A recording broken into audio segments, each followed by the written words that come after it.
మన ప్రభువును రక్షకుడైనటువంటి యేసు క్రీస్తు వారి దివ్య నామమునకు Saint Thomas Lutheran church Nagulapalem వారి పక్షాన ఉదయకాల శుభాలు వందనాలు తెలియజేస్తూ ఉన్నారు. దేవుని సంగమ, దేవుని బిడ్డారా, మనకు అనారోగ్యములో ఉన్నప్పుడు శారీరకమైనటువంటి కష్టాలు కలిగినప్పుడు ఈ లోకంలో ఉన్నటువంటి డాక్టర్ల దగ్గరికి మనం వెళ్తూ ఉంటాం. వారి దగ్గరికి వెళ్ళిన తర్వాత వారు ఇచ్చేటువంటి మెడిసిన్ ద్వారా కానీ వారు చెప్పేటువంటి మాటల ద్వారా కానీ మనము ఆరోగ్యాన్ని పొందుకోవచ్చు లేదా స్వస్థత పొందుకోవచ్చు అనేటువంటి ఆలోచన మనము కలిగి ఉంటాం. కానీ దేవుని మీద అవిశ్వాసముతో ఉంటూ ఉంటాం.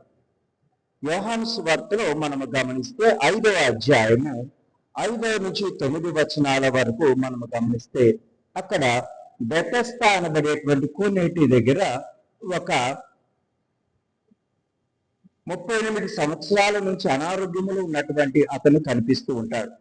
యేసుక్రీస్తు వారు అతని దగ్గరికి వచ్చి ఒకటే మాట అడుగుతున్నాడు, ఏమి నువ్వు స్వస్థపడగోరుతున్నావా అని ఆయనను అడుగుతూ ఉంటే ఆయన అంటున్నాడు, ఈ లోకపు మనుషుల ద్వారా కాబోలనుకొని అయ్యా నన్ను నీళ్లు కదిలినప్పుడు ఎవరు కూడా నన్ను లోపలికి దించేవారు కనబడలేదు అనేటువంటి మాటను అడుగుతున్నాడు. కానీ స్వస్థపరిచేటువంటి దేవుడు ఎదురుగా ఉన్నాడని గుర్తించలేకపోయాడు. కానీ యేసుక్రీస్తు వారు అంటున్నాడు, నువ్వు స్వస్థపడగోరుతున్నావా, నీకు అలాంటి విశ్వాసం ఉన్నదా అని అంటే ఆయన అంటూ ఉన్నాడు, అవునయ్యా నేను స్వస్థపడగోరుతున్నానయ్యా అని ఆయన చెప్పగానే యేసయ్య అంటున్నాడు, నీ పరుపును ఎత్తుకొని నువ్వు లేచి నడవమనగా 38 సంవత్సరాల నుంచి అనారోగ్యంలో ఉన్నటువంటి అతను తన పరుపును ఎత్తుకొని నడవగలగటం మనం చూస్తూ ఉన్నాం. కనుక మన జీవితంలో కూడా అనారోగ్యములు వస్తాయి, దుఃఖము, వేదన, ఈ లోకపు శ్రమలు మనకి ఎన్నో రావచ్చేమో.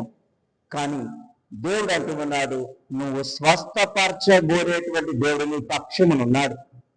ఆయన నువ్వు స్వస్థపరచగలిగిన వాడు, నీకు కావలసినటువంటి శ్రేష్టమైనటువంటి జీవితాన్ని దేవుడు నీకు ఇవ్వగలిగిన వాడు.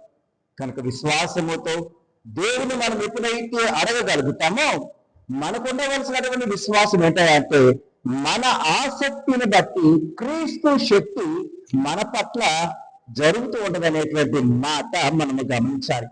పరిశుద్ధ లేఖన భాగంలో అంటూ ఉంటాడు, ఆయన పొందిన గాయముల చేత మనకు స్వస్థత అంటున్నాడు. కనుక ఆయన శిలువలో రక్తము కార్చాడు, ఆయన శిలువలో కార్చిన రక్తము ద్వారా మనము స్వస్థపడుతూ ఉన్నాం.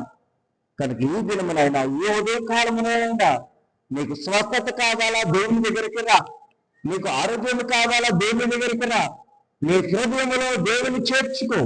ఆయన యందు నువ్వు ఎప్పుడైతే విశ్వాసం కలిగిన బిడ్డగా నువ్వు జీవిస్తావో దేవుడు తప్పక నీకు శ్రేష్టమైనటువంటి ఆరోగ్యమును, శక్తిని, బలమును అడుగుతూ ఉన్నాడు.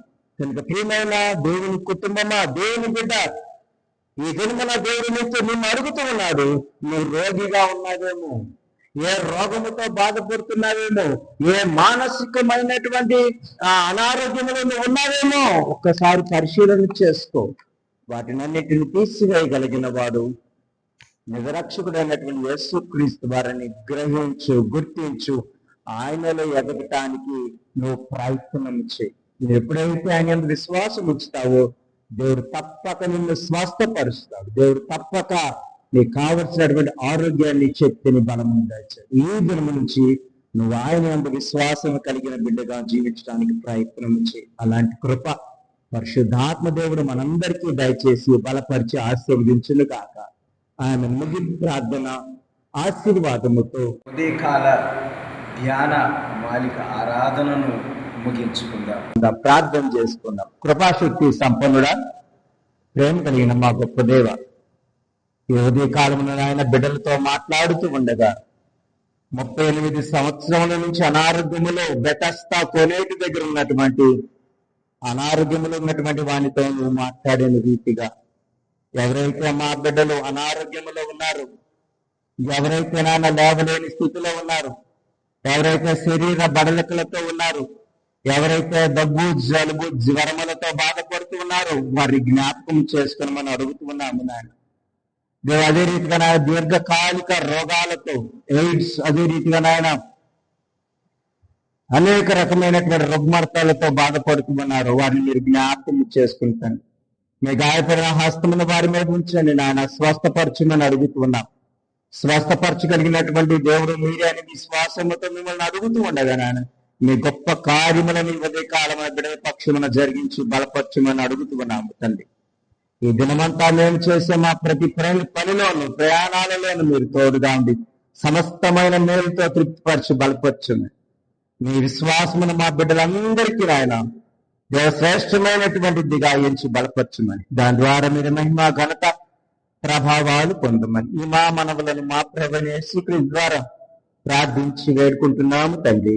ఆమె తండ్రి కుమార పరిశుద్ధాత్మిక త్రియేక దేవుని దీవెన ఇప్పుడు సదాకాలం ఈ ఉదయ కాలమున మీరు మాకు తోడుగా ఉండి సమస్తమైన మేలులతో ఈ దినమంతా మీరు మాకు తోడుగా ఉండి ప్రతి మేలుతో తృప్తిపరిచి బలపరిచి ఆశీర్వదించును గాక. ఆమెన్. ప్రియ దేవుని బిడ్డలారా, ప్రార్థన అవసరతలు ఉంటే స్క్రీన్ మీద నెంబర్ ఉన్నది, ఆ నెంబర్కి ఫోన్ చేసి మీ ప్రార్థన అవసరతల కొరకు ప్రార్థన చేసుకోవలసిందిగా మనవి చేస్తూ అందరికీ వందనాలు.